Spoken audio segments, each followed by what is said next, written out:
Devbhoomi Uttarakhand is today facing a serious question. Is the state losing control over law and order? Within days, two disturbing cases have shaken Uttarakhand. One is the death of a young student after an alleged racist attack in Dehradun. The other is the killing of a history sitter while under police custody in Haridwar. Different victims, different background, but the same disturbing failure of the system. First, the heartbreaking story of Angel Chakma. Angel Chakma was just 24 years old. He came from Tripura to Dehradun to study, to build a future, and to live with dignity. On December 9th, Angel and his brother Michael were at a roadside canteen near a liquor shop. According to police and the eyewitnesses' account, a group of 5 to 6 men illegally passed racial slurs, calling them Chinky, Chinese, and Momo. Agnel stood up and said, "We are not Chinese, we are Indian. What certificate should be shown to prove that?" That movement of courage turned deadly. The attackers went mad. They hit him with iron knuckles, sharp objects, rods, and knife. Blows to his head, neck, and back. Ignal fought for 17 long days in Graphic Hero Hospital ICU in Dehradun. But on December 26, he died. This was not just a fight.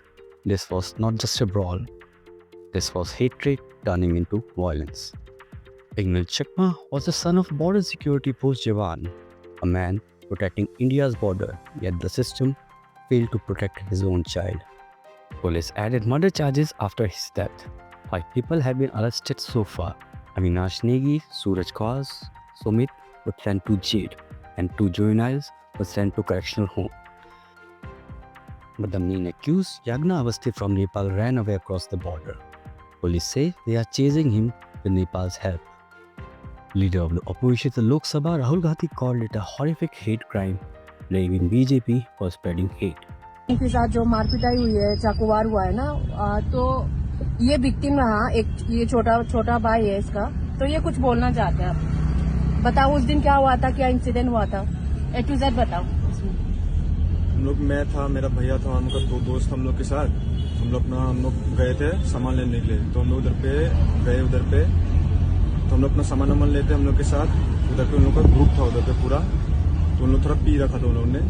हम उधर पे गए, हम लोग आ रहे थे उधर से। तो हम लोग आए, तो हम लोग अपना बाइक से हम लोग अपना आ रहे थे हम लोग सब। तो उन लोग हम लोग को मेरे को थोड़ा पोक कर रहा था, ये चिंकी उनकी मेरे को थोड़ा सा रेजिज्म कर रहा था। तो मैं थोड़ा अपने तरफ से अपने सेल्फ डिफेंस मतलब थोड़ा बोल रहा था कि भैया क्या हो गया करके। उधर पे हम लोग अपना आ रहे थे, उस समय फोन में बात कर रहा था मैं अपना, बस मैं अपना कन्फेस किया कि भैया क्या हुआ, गाली क्यों दे रहे हो। तो उनका वो प्लानिंग था, क्या था वो मेरे को पता नहीं, पर उन्होंने डायरेक्ट मेरे में अटैक कर दिया उन लोग ने।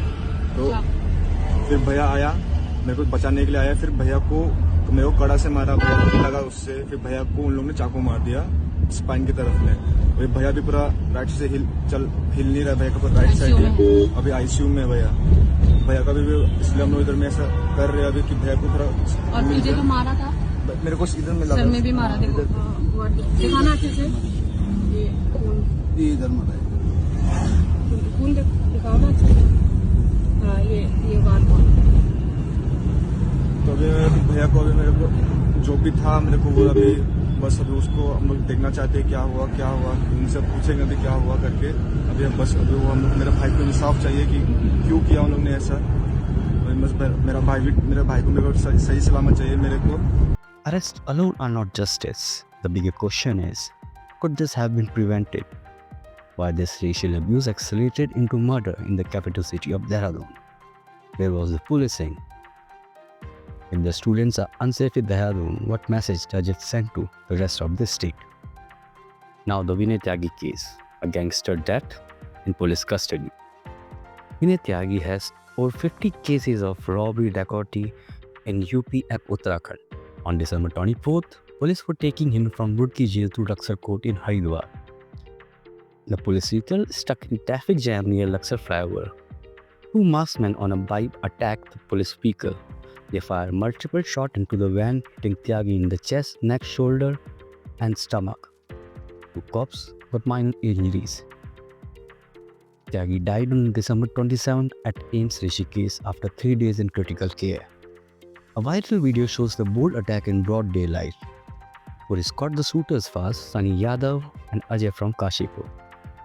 Police says it was about personal rivalry, but Tyagi's family screams conspiracy. Seema Tyagi, sister of Rizzi's history-sheeter Vinay Tyagi, has leveled serious allegation in this shocking case.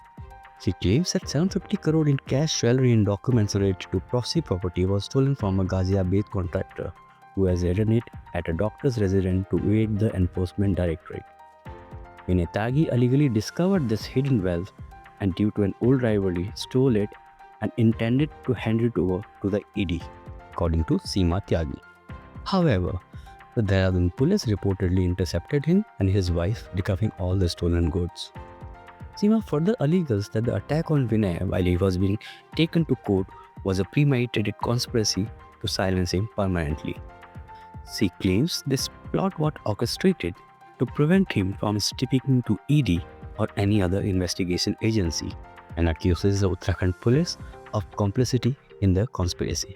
वो यहाँ पे हॉस्पिटल में एडमिट है, वेंटिलेटर पे, बहुत बुरी मतलब खतरे में है। डॉक्टर ने ये कहा है कि उसको खतरा है ना। और ये सब जो करा गया है, जो भी खतरा बता रहे हैं, ये स्थिति जानबूझ के साजिश के तहत लाई गई है। शुरू से ही मैंने मीडिया को पहले भी बताया है कि 750 करोड़ रुपए का मामला है, जो ईडी के छापे की वजह से था। और ये ईडी के छापे से बचने के लिए, घर पे भी छापा बना है, ईडी से बचने के लिए डॉक्टर प्रमोद के यहाँ पे ये पैसा रखा था। और ये बात विनय त्यागी को भी बताई थी इसने, डॉक्टर प्रमोद ने। और उन दोनों ने ही प्रोग्राम बनाया था कि इसको ईडी को दे देते हैं। विनय त्यागी की पहले से ही उससे थोड़ी सी खुंदस चल रही थी आपस में उनकी, क्योंकि जब प्रमोद का जब इलेक्शन वगैरह हुए थे तब उसने उसको काफ़ी परेशान किया था विनय त्यागी को। डॉक्टर किसने, सुभाष त्यागी ठेकेदार ने, उनकी बात करूँगी, ठीक है। उन्होंने उसको बहुत परेशान किया था, राजनीतिक रूप से भी परेशान किया था, धमकियाँ वगैरह दी और मुकदमे वगैरह भी लगाए। तो तब उस वजह से उन्होंने सोचा कि इसको ईडी को पैसा दे देते हैं। जब वो ईडी को पैसे लेके जा रहा था लेने के लिए, तब ये सब कुछ साजिश करी गई कि इसको पकड़ा दिया जाए। तो उसको पकड़ा दिया गया। फिर जो उसको पकड़ लेंगे, तो जब वो पकड़ने के लिए भागे होंगे तो उसको वो लेके भाग गया पैसा वो लेके भाग गया, है ना, कि भाई मुझे पकड़ रहे हैं। तो वो बचने की कोशिश कर रहा था, तो उसको भी पकड़ा, फिर उसकी बीवी को भी बैठाया कि तेरी बीवी को भी हम मार देंगे, किसी को पता भी नहीं चलेगा। पुलिस कहीं भी कोई इसका वो नहीं है, मेंशन नहीं कर रखा उन्होंने, कानूनी रूप से किसी को क्यों उठा रखा। तो उन्होंने 2 दिन तक रखा है उसको, सब कुछ रिकवरी कर रही है, सब कुछ। उसके बाद उसकी वाइफ ने छोड़ा है उन्होंने, है ना, वहां से जाने दिया कि तुम अब जा सकते हो, यहाँ से सब कुछ ले लिया। तब उन्होंने वो माल देखा था, उसमें सारे पेपर थे, कागजात थे, बहुत सारी जमीन जायदाद के जो भी होंगे, बेनामी संपत्ति या जो भी कुछ था, पैसों का लेन देन, सब कुछ उसके पूरे पेपर थे, पूरा बैग था।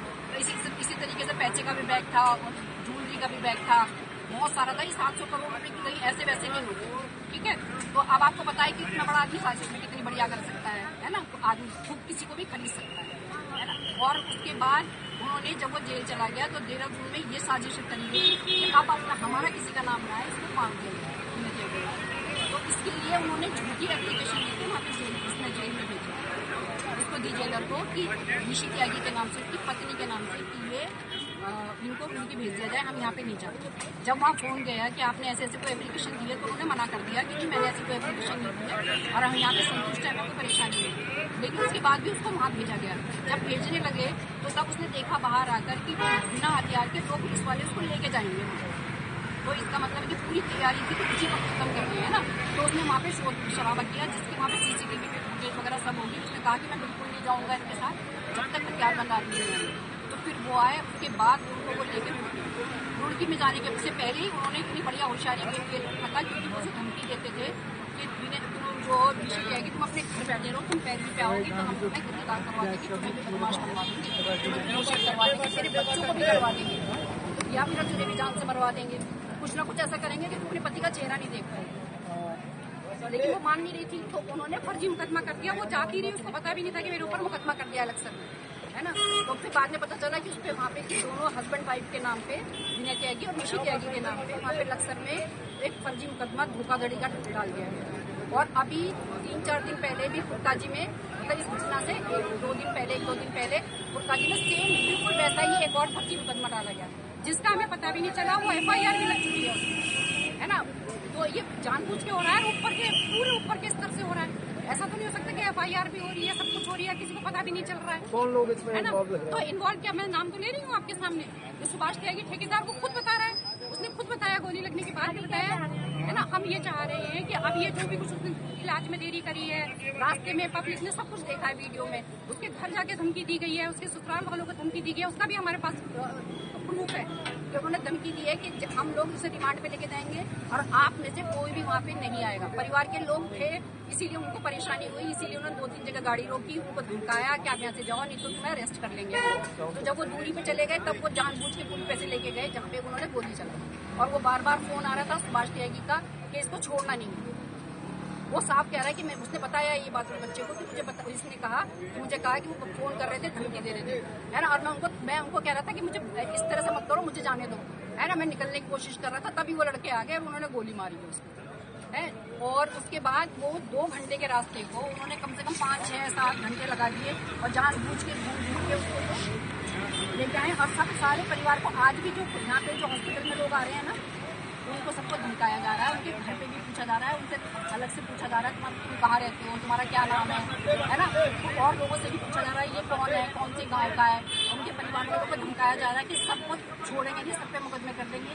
और इस लड़की की सुरक्षा भी हमने मांगी है इसीलिए क्योंकि इसको कह रहे हैं कि ये बोल रही है, मीडिया में आ रही है, तो इसको भी नहीं छोड़ेंगे और ना उसके बच्चों को छोड़ेंगे दूसरों को। अभी तो पत्नी को फरार बताया है, वो अपने पति को देखने नहीं आ सकती, यही वो चाहते थे। अब वो चाह रहे हैं कि ये यहाँ आए और अरेस्ट करके उसे जेल में डाल दें, मतलब पूरे परिवार को बदनाम करना चाह रहे हैं। हम सब पढ़े लिखे लोग हैं, सभ्य लोग हैं, नौकरी करने वाले हैं, किसी की कोई हिस्ट्री ऐसी नहीं है। इसलिए अगर वो ये सोचता है कि वो ऐसा कर सकता है तो उसे हम बिल्कुल भी नहीं करने देंगे। सड़क पे आ जाएंगे और सुनेगी, सब क्यों नहीं सुनेगी, बीजेपी सरकार सुनेगी।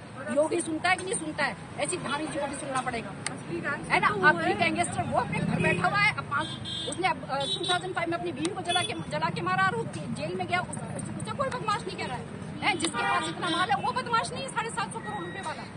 एक आम आदमी है जो एक अपने घर बना के बैठा हुआ है, वो भी अपने बाप के किराए के मकान में रह रहा है। जो एक मकान है अपने उसके बाप का नाम का मकान है, वो भी एक पैसे का पता है उसमें कहाँ से पैसा आया है।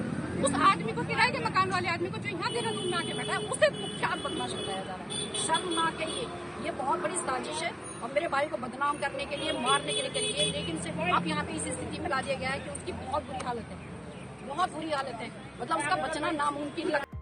SSP Haridwar Permanent Gopal formed an SIT on December 29th, but family wants CBI inquiry. So the question is simple. Whose money was this? How much money recovery did the police actually show? Where are the remaining documents? The opposition has questioned the government handling in both the cases, calling it a collapse of law and order. The ruling party, whereas a strict action be taken and investigations are underway, but public trust is shaken. नहीं, बहुत ही दुर्भाग्यपूर्ण घटना है। एक होनहार छात्र की मृत्यु हुई है। मुझे लगता है कि पुलिस अपना काम कर रही है, लगातार छापेमारी हो रही है और इस घटना में जो भी दोषी है वो कहीं भी छुपा हुआ है, उसे ढूंढकर निकालकर कानून के सभी पक्षों को रखते हुए उस दिवंगत आत्मा को मुझे लगता है कि हम न्याय दिला पाएंगे और इसमें कानून सभी प्रकार की पूरी तत्परता के साथ इसमें लगी हुई। हरिद्वार में भी एक विनय त्यागी गैंगस्टर की मृत्यु हुई है, उसको लेकर भी कांग्रेस सवाल उठा रही है, जिंदा एक गोली चली है, इसका क्या? निश्चित तौर पर इस प्रकार की गोलीबारी की घटनाएं समाज को चिंतित भी करती हैं और दुर्भाग्यपूर्ण भी है। इस प्रकार के अपराधियों पर निरंतर लगाम लगाने के लिए आवश्यक कार्रवाइयाँ सरकार की ओर से होती रहती हैं। मुझे लगता है कि और संजीदा तरीके से इसका मैकेनिज्म बनना चाहिए कि जो लोग अपराध करके उत्तराखंड आके अपराध की इस प्रकार की घटनाओं को अंजाम देते हैं, उस पर आने वाले समय में और अधिक ठोस तरह से कार्रवाइयाँ होंगी। As far as Angel Chakma's murder is concerned, this is cold-blooded murder, and it is extremely concerning that Uttarakhand, which has always been known to be peace-loving and welcoming, today we are seeing racism showing its roots here. And if the government really does not take strict action and stop this hate speeches which are being given by the leaders themselves. And in fact, in this, I would blame the chief minister as well, because his speeches are filled with hate and divisiveness, and that is why youngsters have felt that they are free to call somebody names and use racist terms, which I wouldn't like to mention here, and killing a young boy who came here with his brother to study MBA. We were an education hub earlier, now we are becoming a racism hub. Vinay Tyagi, a gangster in Haridwar, they shoot out while in the police custody. There are allegations that there is a theft of 750 crores behind it. How do you see it? It is shocking. It is absolutely shocking that Vinay Tyagi was shot at by goons. And this was literally like gangsters fighting each other on the streets. And if this death has happened, it is cold-blooded murder in police custody. So this should be considered a police custodial death, and therefore this needs to be looked at differently. It should not be considered as a gang war between two groups. It is the police which is clearly involved, especially in light of the fact that there is the name of an NHI contractor coming up, whose money, they say about 750 crores, was parked in a doctor's home at Dehradun. Clearly, that money has been distributed among some people, and who are those people? The police is not talking about it. What is the amount which was mentioned in the FIR in which he was arrested? That is the question. Also in question is the fact how much of money has been recovered, and if the money, the amount mentioned in the FIR was a smaller amount, then the police are wholly and solely responsible, and this needs to be looked at with grave seriousness, and the ED and CBI both should step into this matter. A student killed after racial abuse. A prisoner shot dead under police custody. Serious question about missing money and delayed medical care. These are not isolated incidents. They point a deeper crisis. Uttarakhand must decide. Will it answer this question with transparency and accountability, or will silence become a new normal again? Law and order is not measured by press releases, but by whether citizens feel safe and whether truth is allowed to come out. This is a question Uttarakhand can no longer avoid.